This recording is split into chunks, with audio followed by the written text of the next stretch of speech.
for giving such a wonderful talk. It is just a motivational talk. So motivational talk அப்படின்னு சொன்னோன்னா எனக்கு என்ன கொடுத்தாரு அப்படின்னா லைட்டிங் த ஃபியூச்சர் அப்படின்னு சொல்லி கொடுத்தாரு. லைட்டிங் த ஃபியூச்சர்னா நான் என்ன என்னோட ஃபியூச்சர்ல பண்ண போறேன்னு எனக்கு தெரியல. ஸோ லைட்டிங் த ஃபியூச்சர் இந்த ஒரு 40 நிமிஷத்துல என்னால உன்னோட லைஃபை மாற்ற முடியுமான்னா சத்தியமா முடியாது. உன் ஃபியூச்சரை டிட்டர்மைன் பண்ண முடியுமா அப்படின்னா சத்தியமா முடியாது. அப்ப இந்த 40 நிமிஷத்துல நம்ம என்ன பண்ண போறோம் அப்படின்னா we are just going to have a look. உன்னோட ஐடியா, உன்னோட சக்சஸ்க்கு நீ ஒரு டிட்டர்மினேஷனுக்கு நீ ஒரு ஐடியா வச்சிருக்க, உன்னோட டெஸ்டினேஷனை நீ ஃபிக்ஸ் பண்ணி வச்சிருக்கல, அதை ஒரு தூண்டுகோலா ஒரு தூண்டி விடுறதுக்கு இந்த ஒரு 40 நிமிஷம் பயன்படுமா அப்படின்னு மட்டும்தான் நம்ம பார்க்க போறோம். நம்ம வீடுகள்ல எல்லா வீட்லயும் வந்து விளக்கு ஏற்றிருப்போம்.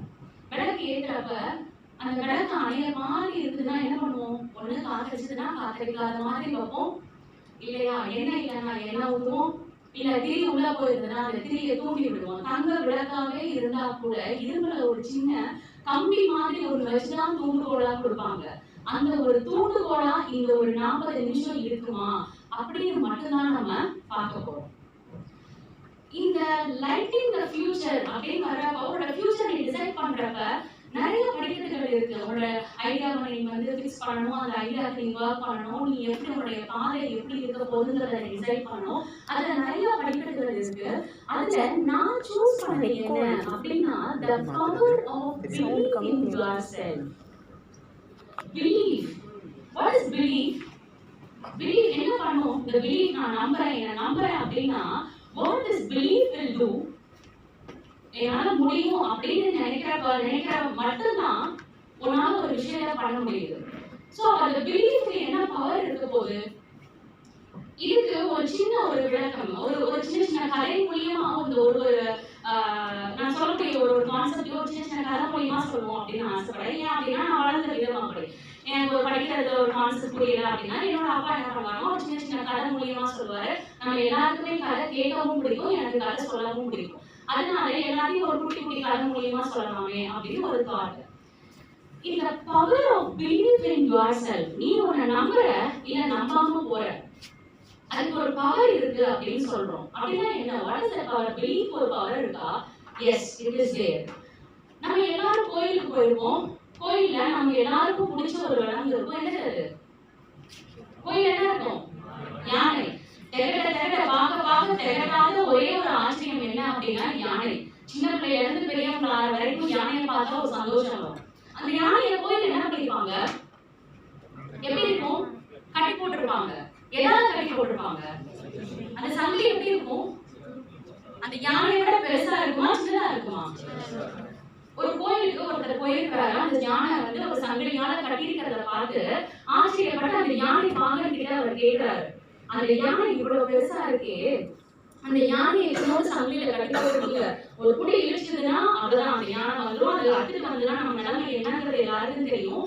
அப்படியே அந்த யானையை இந்த இத்தனோடு சங்கிலியில கட்டி போடுறீங்கன்னு கேட்டாரு. அதுக்கு அந்த பாம்புடைய பதில் என்னவா இருக்கும்? நீ கெஸ்.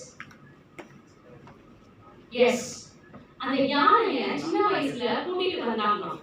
கூட்டிட்டு வர்றப்போ இப்ப கட்டி போட்டுருக்க அதே சங்கிலியால அந்த யானைய கட்டி போட்டுருந்தாங்களாம். சின்ன வயசுல அந்த யானை அந்த சங்கிலியை இழுக்க அத்து போடுறதுக்கு ட்ரை பண்ணப்போ அந்த யானையால முடியலையாம். அண்ட் ஸ்டில் இட் பிலீவ்ஸ் நம்மளால அந்த சங்கிலியை அறுத்து வர முடியாது அப்படின்னு அந்த யானை இன்னமும் நம்பிட்டு இருக்கு. அதனால அந்த சங்கிலியை அறுத்துட்டு வர்றதுக்கு அது ட்ரையே பண்ணல அப்படின்னு. See, think here, the belief, உன்னுடைய நம்பிக்கைக்கு எவ்வளவு பெரிய பவர் இருக்கு அப்படின்னு இந்த இடத்துல நீ உணரணும். நம்ம எல்லாருக்குமே ஒரு பழக்கம் ஆயிடுச்சு. என்ன பழக்கம் அப்படின்னா சயின்ஸ் இதை சொல்லுது நம்மளால இதை செய்யவே முடியாது, சயின்ஸ் சோசியல் இதை சொல்லுது செய்யவே முடியாது, ஹிஸ்டரி தான் படிச்சிருக்காங்க இதுக்கப்புறம் யாராலும் இதை படிக்கவே முடியாது அப்படின்னு யாராவது ஒருத்தர் சொல்லிடுவாங்க. அதை நம்ம நம்பிட்டே இருப்போம். அப்படிதான் 1954 வரைக்கும் சயின்ஸ் என்ன சொல்லுது அப்படின்னா ஒரு மைல் தூரத்தை ஒரு மனுஷனால 4 நிமிஷத்துக்கு கம்மியா கடக்கவே முடியாது அப்படின்னு அறிவியல் சொல்லுதான். அப்போ ரோகர் அப்படின்னு ஒரு அத்லெட் அவர் நினைக்கிறாரு ஏன் முடியாது. எப்பயுமே பாருங்க வழக்கத்தை உடைக்கிறவங்க எல்லாரும் என்ன சொல்லுவாங்க? பைத்தியக்காரன்னு சொல்லுவாங்க.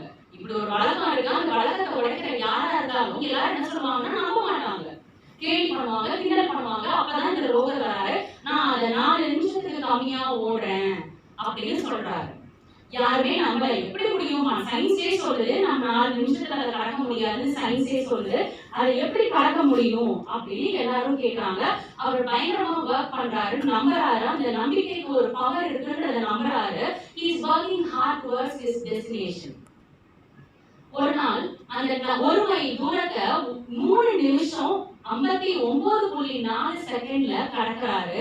உலகத்துல ஒரு சாதனையை படைக்கிறாரு. 1 மைல் தூரத்தை 3 நிமிஷம் 59.4 செகண்ட்ல கடக்க முடியும் அப்படின்னு அந்த ரோகர் அறியவே முடியாதுன்னு சொன்ன ஒரு விஷயத்தை மாற்றி அமைச்சு ஒரு சாதனை படைக்கிறாரு. உலகமே கொண்டாடுது, அவரை பத்தி நிறைய புக்ஸ் எழுதுறாங்க, எல்லாருமே எழுதுறாங்க. இது சாதனை அப்படின்னா இதுக்கு அடுத்து ஒரு நடக்குது பாரு. அதுக்கப்புறம் தான் எல்லாருக்கும் ஒரு நம்பிக்கை வருது, ஓ நம்மளால ஒரு மனுஷனால 4 நிமிஷத்துக்குள்ள கடக்க முடியும்னு சொல்லி அவர் பண்ண சாதனையை 20,000க்கும் மேல மக்கள் ஓடி கடக்குறாங்க. 1 மைல் தூரத்தை 4 நிமிஷத்துக்கு கம்மியா ரோகர் பண்ணதுக்கு அப்புறம் எல்லாருமே பண்ண ஆரம்பிக்கிறாங்க. அப்ப என்ன ஆகுது, ஏதாவது பவர் வந்துருக்கா மனுஷனுக்கு? ஆமா, என்னது? நம்பிக்கை. நம்பிக்கை அப்படின்ற ஒரு பவர் எல்லாரும் மனசுலயும் விதைக்கப்படுது, எல்லாரும் ட்ரை பண்றாங்க, எல்லாராலையும் முடியுது. அப்போ ஒருத்தர் பண்ணா மட்டும்தான் ஒரு விஷயத்தை நீ திருப்பி பண்ணணுமா? ஒருத்தவங்க பண்றாங்க, அதே மாதிரி நீ பண்ற, ஓகே என்னோட நம்பிக்கையை நீ பண்ற, அப்ப எல்லாருமே பண்ணா மட்டும்தான் நீ பண்ணணுமாங்கிறது கிடையாது. You can lead. ஒரு பாதையை இன்னொருத்தவங்க அமைச்ச பாதையை நம்ம நடக்கிறது ரொம்ப ஈஸியா, அந்த பாதையை கிரியேட் பண்றது அப்படிங்கிறது it is very very tough. அதனால நான் எடுத்துக்கிட்ட இந்த topic, it is the power of belief in yourself. Next, இந்த power of belief நீ உணரணும் அப்படின்னா you have to push yourself. Push yourself. ஒரு இடத்துலயும் உன்னோட லைஃப், உன்னோட டெஸ்டினேஷனை ரீச் பண்றதுக்கு நீ கடந்து வர பாதை வெறும் சாதாரணமான பாதையா இருக்காது. It will be very tough. எனக்கு இந்த ஒரு சில படத்தெல்லாம் படங்கள் அதுல இருந்து வர ஒரு சில படம் என்ன ரொம்ப மோட்டிவேட் பண்ணல, என்ன ரொம்ப பாதிக்கும். ஸோ அப்படி ரீசெண்ட் டேஸ்ல என்னை பார்த்து நான் ரொம்ப பாதிச்ச ஒரு படம் அப்படின்னா, என்னை மோட்டிவேட் பண்ற ஒரு படம் அப்படின்னா சூரரை போட்டு. எல்லாருமே பார்த்துக்கல, எப்படின்னா இங்க இருக்கிற ஆல்மோஸ்ட் எல்லாரும் சூரரை போட்டு படம் பார்த்துருக்காரு. அவனோட எய்ம் என்ன? What is his aim? Low cost airline. பாம்பரம் போட்ட கிளவிய கூட என்ன சொல்லுவாங்க கடைசியில? அந்த பாட்டி என்ன சொல்லுவோம்? கடைசியில ஒரு பாம்பரம் போட்ட பாட்டி என்ன சொல்லுவோம்? என்னோட சிறுபாட்டு காசுல நான் ஏரோப்ளேன்ல பறந்து வந்தேன் உன்னால அப்படின்னு சொல்லுவோம். அந்த ஒரு அவனோட டெஸ்டினேஷனுக்காக அவன் உழைக்கிறான். என்ன பண்றான்? அவன் வேலையை விடுறான். டுவர்ட்ஸ் ஹிஸ் டெஸ்டினேஷன் அவன் அந்த வேலையை விடுறான். அப்புறம் கஷ்டப்படுறான். எவ்வளவு கஷ்டப்படுறான், அந்த பைசாவை திரட்டுறதுக்கு கஷ்டப்படுறான். அதுல இருந்து ஒரு துரோகம், ஒருத்தன் நான் ஹெல்ப் பண்றேன் வரான், துரோகம், அதுல உடஞ்சு போறான், கஷ்டப்பட்டு அவனை இழுத்துட்டு வரான். உன்னோட டெஸ்டினேஷன் இதுதான் அப்படின்னு சொல்லி அவன் இழுத்துட்டு வரான். அடுத்தது என்ன நடக்குது? அடுத்து ஏன் இருப்பா? திரும்ப உழைக்கிறான். எல்லாரும் காசு போடுவாங்க, எல்லாரும் உழைக்கிறாங்க. அகைன் கேப்டன் அவர் ஒரு துரோகம் பண்ணுவாரு. அடுத்தது பிளேன் கிராஷ் ஆகும். அடுத்தது அவனோட சாஃப்ட்வேர் கிராஷ் ஆகும். அடுத்தது இது எல்லாத்தையும் தாண்டி உழைச்சுக்கிட்டே இருக்கிறப்ப finally is reaching his destination. அவனோட எய்ம் அவன் அச்சீவ் பண்றான். அந்த இடத்துல ஒருத்தர் இருப்பாரு, எல்லாருக்கும் அந்த கேரக்டர் பிடிக்குமா பிடிக்காதான்னு தெரியாது. ஆனா எனக்கு அதுல பிடிச்ச ஒரு கேரக்டர் யாராவது ஒருத்தர் சொல்ல முடியுமா? ஒரு நாயுடு ஒருத்தர் வருவாரு. என்ன சொல்லுவார் கடைசியில? நம்மள ஒருத்தரை நம்ம என்னைக்குமே கைவிட மாட்டோமாரா அப்படின்னு சொல்லுவாரு. ஓகே, அந்த ஒரு தூண்டுகோல் தான் இந்த மோட்டிவேஷனல் டாக். எல்லா இடத்துலயும் எல்லா அப்சர்வன்ஸ்லயும் நீ உன்னை பிடிச்சி இழுத்துட்டு வராதியா, அந்த ஒரு thing that will lead you towards your goal. Standing alone doesn't mean I am alone. நீ தனியா நிக்கிற அப்படின்னா நீ தனியா நிக்கிறங்கிறது மட்டும் கிடையாது. எப்படி நிக்கிற? You are much enough to strong handle things all by myself. உன்னோட struggles எல்லாத்தையும் உன்னால ஹேண்டில் பண்ண முடியும் அப்படிங்கிறதுனால மட்டும்தான் நீ தனியா இருக்கிற. The most strongest thing is that self-confidence. Self-confidence அப்படிங்கிற உங்களுக்கு இல்ல அப்படின்னா உன்னால எதையுமே சாதிக்க முடியாது. அந்த self-confidence எங்க இருந்து வரணும் அப்படின்னா it should come from inside. நம்ம ஊர் பக்கம்லாம் விவசாய நிலத்துல என்ன முதல்ல வர அறுவடையை என்ன எடுத்து வைப்பாங்க? நெல் அறுவடை போட்டாங்கன்னா முதல் அறுவடையை என்னவா எடுத்து வைப்பாங்க? என்னது? சீடு, வெதனல் முதல்ல வர அறுவடையில தான் வந்து குவாலிட்டியா இருக்குமா. அந்த குவாலிட்டியா இருக்கிற அந்த நெல்லை தான் என்ன பண்ணுவாங்கன்னா வெதனெல்லாம் எடுத்து வைப்பாங்க. வெதை வந்து எவ்வளவு குவாலிட்டியா இருக்கும், நீ அறுவடை செய்யக்கூடிய உன்னுடைய பழமும் அவ்வளவு குவாலிட்டியா இருக்கும். நீ எவ்வளவுக்கு ஆழமா உன்னோட நம்பிக்கையை நீ விதைக்கிறியோ, எவ்வளவு குவாலிட்டியா உன்னோட நம்பிக்கையை நீ விதைக்கிறியோ, அது ஒரு பழமா வளர்ந்து உன்னுடைய கையில நீ வந்து அறுவடை செய்வ. So you have to believe, you have to be with self-confident.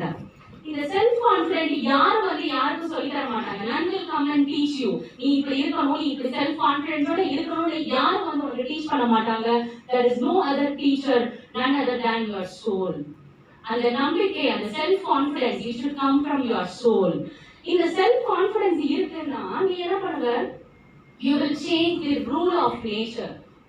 எப்பயுமே நம்ம வழக்கத்துல இருக்கிற அந்த ரூலை தான் நம்ம என்ன பண்றோம் அப்படின்னா மாத்துறோம். எல்லாருமே செய்யற ஒண்ணு செய்யறோம் அப்படின்னா வழக்கத்துக்கு மாற இல்லாத ஒரு விஷயம். அந்த வழக்கத்தை நீ மாத்துற அப்படின்னா சேஞ்ச். அந்த சேஞ்ச பத்தி எல்லாருமே என்ன இருக்கும்? பயம் இருக்கும். எல்லாரும் இப்படிதான் பண்றாங்க, ஐயோ நம்ம இதை மாத்த முடியுமா அப்படின்னு எல்லாரும் நினைப்போம். ஆனா அந்த நேச்சர் இருக்கு பாரு, இந்த நேச்சர் காலத்துக்கு ஏற்ற மாதிரி அது தன்னை வந்து எப்பயுமே மாத்திட்டு தான் இருக்கும். மாற பயப்படுற ஒரே இனம் என்ன அப்படின்னா மனித இனம் மட்டும்தான். ஒரு பறவை வந்து அதோட இருப்பிடத்தை மாத்தணும் அப்படின்னா இந்த இடத்துல அந்த சூழ்நிலை இல்லைன்னா அழகா மாறிட்டு போயிடும். நம்மளுடைய வேடந்தாங்கல் எங்கெல்லாமோ இருந்துதான் பறவைகள் வருது. அதோட இடத்த மாத்திட்டு சர்வைவல் அப்படிங்கிற ஒரு விஷயத்துக்காக பறவை வந்து தன்னை மாத்திக்கிறது. இந்த இடத்துலதான் இருப்பேன், இந்த கம்ஃபர்ட் ஜோன்ல தான் நான் இருப்பேன் அப்படின்னு இல்லாம பறவைகள் தன்னை மாற்றிக் கொள்கிறது. அதே போல இயற்கையும் தன்னை மாற்றிக் கொள்கிறது. இந்த மாற்றம் அப்படிங்கிற ஒண்ணு எப்பயுமே it is there in the nature. அந்த மாற்றத்துக்கு பயப்படுற ஒரே இனம் என்ன அப்படின்னா மனித இனம்.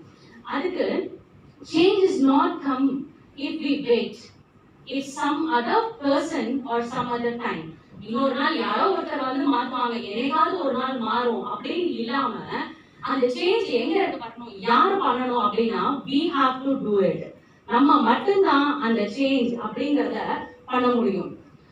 Don't be afraid of change. You may lose something good, but you may gain something better.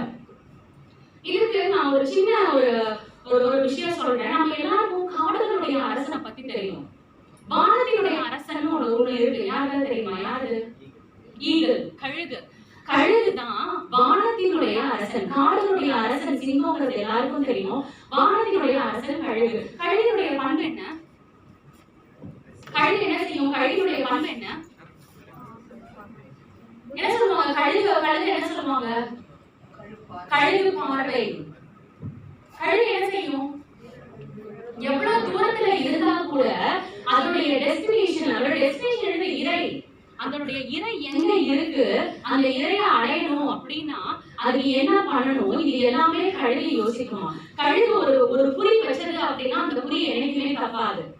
அப்படிதான் வந்து அந்த கழுகு இருக்குமா. அந்த கழுகோட வாழ்நாள் அப்படின்னு பார்த்தோம்னா 70 வருஷம். சராசரி ஒரு கழுகினுடைய வாழ்க்கை அப்படின்னா 70 வருஷம். இந்த 40 வயது அடைகிறப்ப இந்த கழுகுக்கு என்ன ஆகுமா, அதோடைய பீக், அதோட நகம், மெயில்ஸ், அதோடைய இறகு இதெல்லாமே வந்து அதுக்கு நெகட்டிவ் ஆயிடும். அந்த கழுகுக்கு எதெல்லாம் பாசிட்டிவ்னு பார்த்தோம்னா அதோடைய இறகு, அதோடைய நகம், அதோடைய பீக், இது மூணு தான் வந்து அதோடைய மிகப்பெரிய பாசிட்டிவ்னஸ். இந்த 40 வயசுல ஆகிறப்ப அதோடைய இறகு வந்து பயங்கரமா கணக்க ஆரம்பிச்சிருமா. அதோடைய அழகும் சரி, அதோடைய நகங்களும் சரி வளைஞ்சிருமா. வளைஞ்சு ஷார்ப் ஆச்சுன்னா அதோடைய இறகு குடிக்கிறதுக்கும் முடியாது, அதை கொத்தி சாப்பிடவும் முடியாது. சில கழுகுகள் இதுதான் நம்மளுடைய விதி, இதுக்கு விடவே கிடையாதுன்னு சொல்லி சில கழுகுகள் பசியில உண்ணாம அதோடைய இறைய தேடாம 40 வயதுல செத்து மடியுது. சில கழுகுகள் அந்த விளக்க மாத்தணும் அப்படிங்கிறதுக்காக என்ன செய்யுமா, கழுகு எங்க தங்கியிருக்கும்? மலையில ஒரு ஹையர் பிளேஸ்ல சின்ன சின்ன குகைகள்ல தான் கழுகுகள் தங்கியிருக்கும். அந்த கழுகுகள் அந்த குகைக்குள்ள போய் ஒரு 5 மாத காலம் அந்த குகைக்குள்ள இருக்குமா. அந்த குகைக்குள்ள என்ன பண்ணுமா, அதோடைய அழகு இருக்கு பாருங்க, அந்த பீக் பாறையில மோதி மோதி மோதி அந்த அழகை உடைக்குமா. அதே மாதிரி அதோடைய ஒரு நகங்களையா பிச்சு எடுக்குமா.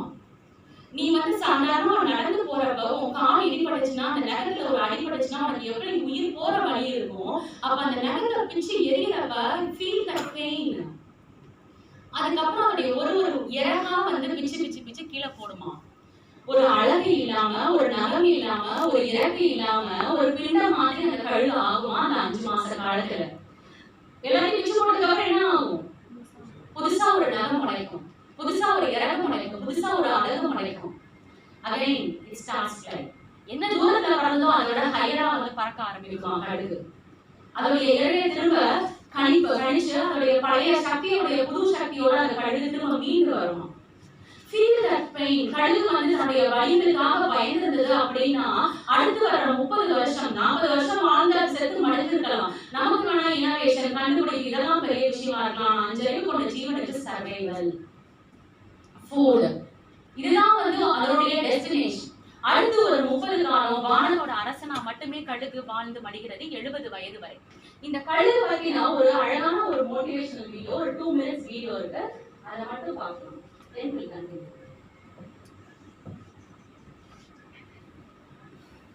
இந்த பதிவு வானின் அரசனாகிய கழுகுகளை பற்றி.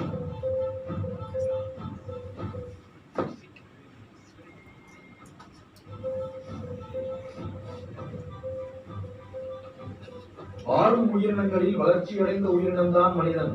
6 அறிவு கொண்ட மனிதனாகிய நான் 5 அறிவு கொண்ட, அதுவும் கேவலம் ஒரு பறவையிடமிருந்து எப்படி தலைமைத்துவ பண்பை பெற முடியும் என்று நீங்கள் கேட்டால், கேட்பவராக இருந்தால் கழுகுகளின் இந்த 4 பண்புகளை மட்டும் கவனியுங்கள். 1. கழுகுகளோடு மட்டும்தான் பறக்கும். எவ்வளவு முயன்றும் வெற்றியை சுவைக்க முடியவில்லையா? அருகில் இருப்பவர்களை கவனியுங்கள். எல்லாவற்றிற்கும் காரணம் கூறுகின்றார்களா? எதை தொட்டாலும் அச்சுறுத்துகிறார்களா? விலக்கி விடுங்கள். முடியவில்லையா? குறைந்தபட்சம் விலகி விடுங்கள். உங்களின் அளவுக்கு உயர்ந்த எண்ணம் கொண்டோரை தேடி பிடியுங்கள். அவர்களோடு உயர பறந்து செல்லுங்கள். நீங்கள் கழுகு என்று தெரியாத பறவை கூட்டங்கள் நான் வானி உச்சியை நுகரப் போகின்றேன் என்று சொன்னால் கிடைக்கத்தானே செய்வார்கள். 2.